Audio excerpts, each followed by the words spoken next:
வணக்கம் நண்பர்களே, நீங்கள் இந்த லேர்ன் இங்கிலீஷ் இன் தமிழ் யூடியூப் சேனலுக்கு அளித்து வரும் ஆதரவுக்கு மிக்க நன்றி. டிஎன்பிஎஸ்சி குரூப் 2 புதிய சிலபஸின்படி சேர்க்கப்பட்டுள்ளது. அது சம்பந்தமாக விளக்குங்கள் என்று பல அன்பர்கள் கேட்டிருந்தார்கள். அவர்களின் வேண்டுகோளுக்கு இணங்கவும் மற்றும் தமிழில் ஆங்கிலத்திலிருந்து எவ்வாறு தமிழுக்கு மொழிபெயர்க்க வேண்டும் என்ற மற்ற அன்பர்களின் விருப்பத்திற்கேற்பவும் இந்த பகுதியை இணைத்துள்ளேன். வாருங்கள் பார்க்கலாம். எப்படி சார் ஆங்கிலத்திலிருந்து தமிழுக்கு மொழிபெயர்ப்பு செய்ய வேண்டும்? அதை translation from English to Tamil. முதல்ல சில வார்த்தைகளுக்கு உங்களுக்கு அர்த்தம் தெரிஞ்சிருக்கணும். அர்த்தம் தெரியாமல் இருந்தாலும் உங்களால் நிச்சயமாக டிரான்ஸ்லேட் பண்ண முடியும், அதாவது மொழிபெயர்க்க முடியும். நான் இங்கே கொடுக்க போகிற பகுதியில் முக்கியமாக தெரிய வேண்டிய வார்த்தைகள் இதுதான். கன்சிடர்னா கருதப்படுகிறது, ஏன்செஸ்டர்னா நமது மூதாந்தையர்கள் அல்லது முன்னோர்கள். ஹார்ப் ஆன், இது ரொம்ப முக்கியமான வார்த்தை. திரும்ப திரும்ப சொல்கிறது. பழைய படத்தில் ஒரு படத்தில் வடிவேல் காமெடியில் கூட வரும், திரும்ப திரும்ப சொல்கிற அதை ஹார்ப் ஆன்.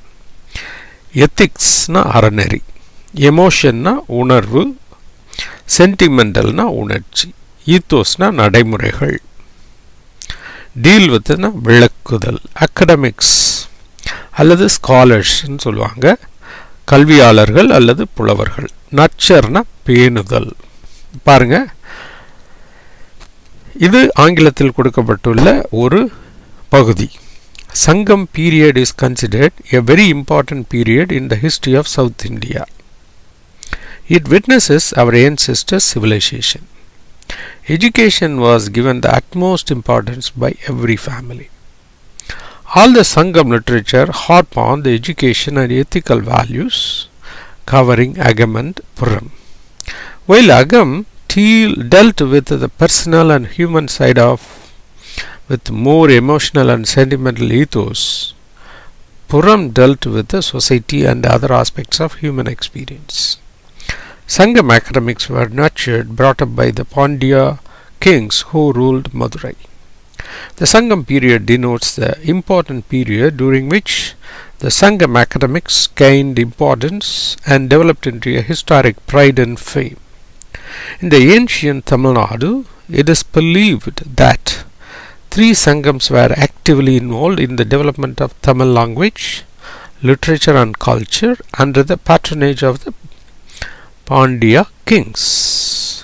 இதுதாங்க அந்த ஆங்கில உரை. இதை நம்ம தமிழுக்கு எவ்வாறு மொழிபெயர்க்க போகிறோம். இது உங்களுக்கு படிக்கிறதுக்கு கஷ்டமாக இருந்தாலும் நான் அதை டிரான்ஸ்லேட் பண்ணதுக்கப்புறம் உங்களுக்கு இதில் உள்ள மகத்துவம் புரியும்னு நினைக்கிறேன். நீங்கள் டிரான்ஸ்லேட் பண்ணும்போது நிறையா பேருக்கு குழப்பம் இருக்கும். ஆனால் அந்த குழப்பத்தை போக்குவதற்கு நான் ஒரு ஃபார்முலா ஒன்று கொடுத்துருக்கேன். அதுதான் ரொம்ப முக்கியம். ரெண்டாவது, நீங்கள் எந்த ஆங்கிலத்தை பற்றிய தமிழில் மாற்றம் செய்ய முயற்சித்தாலும் அதோட கோர் மாறாமல் டிரான்ஸ்லேட் பண்ண தெரிஞ்சிருக்கணும். இதுதான் ரொம்ப முக்கியமானது. நீங்கள் தப்பாக டிரான்ஸ்லேட் பண்ணாலும் உங்களுக்கு மார்க் கிடைக்கும், ஆனால் கோரை மாற்றி டிரான்ஸ்லேட் பண்ணக்கூடாது. இதுதான் முக்கியமான விதின்னு சொல்லியிருக்கேன். வாங்க பார்க்கலாம் அந்த ஃபார்முலா படி எப்படி மாற்றுறதுன்னு. Sangam period is considered a very important period in the history of South India. இதை எப்படி டிரான்ஸ்லேட் பண்ணலாம் அப்படின்னா அதுக்கு ஒரு ஃபார்முலா நான் ஒன்று கொடுத்துருக்கேன், அதை பார்க்கலாம். இப்போ ஃபஸ்ட்டு யார் எது, அதுக்கப்புறம் யாரால் எங்கே எதை, இந்த 3 கேள்வியில் ஏதாவது ஒரு பதில் வந்தால் அது இரண்டாவதும், எவ்வாறு என்ற கேள்விக்கு பதில் வந்தால் அது மூன்றாவதும், அந்த வினைச்சொல் இருக்கு இல்லையா அதை கடைசிலையும் தூக்கி போட்டுடணும். அவ்வளோதாங்க. ஆனால் இங்கிலீஷில் வினைச்சொல் எப்போ வரும்? சப்ஜெக்டுக்கு அப்புறம் இம்மிடியேட்டாக வரும், ரெண்டாவதாக வரும். இதில் இது வினைச்சொல். சங்கம் பீரியட் இஸ் கன்சிடர்ட். அந்த இஸ் கன்சிடருங்கிறது தான் வினைச்சொல். இஸ் கன்சிடருங்கிறது என்ன வந்திருக்கு? பேசிவ் வாய்ஸில் வந்திருக்கு. அதில் சப்ஜெக்ட் எது? சங்கம் பீரியட். ரைட்டா? அதுக்கப்புறம் a very important period in the history of south இந்தியான்னு வேறு வந்திருக்கு. இப்போ ஃபஸ்ட்டு பார்க்கலாம். யார்? சங்கம், சங்ககாலம். சங்கம் பீரியட், சங்ககாலம். ரெண்டாவதுங்க யாரால் எங்கே எதை. இப்போ பாருங்க, எதை? தென்னிந்தியாவில். எங்கேங்கிற கேள்விக்கு பதில் வந்திருக்கு. தென்னிந்தியாவின். அடுத்து என்ன இருக்கு? எவ்வாறு? மிக முக்கியமான காலமாக. வினைச்சொல் என்ன? கன்சிடர். கன்சிடருக்கு என்ன அர்த்தம்? கருத.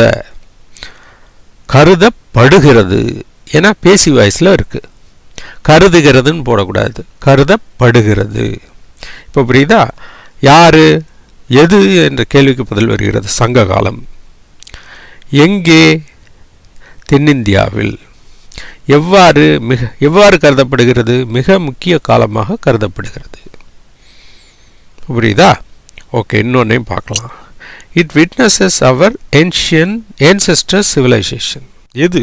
இட் விட எதை? எதை? நமது மூதாந்தையர்களின் நாகரிகத்தை.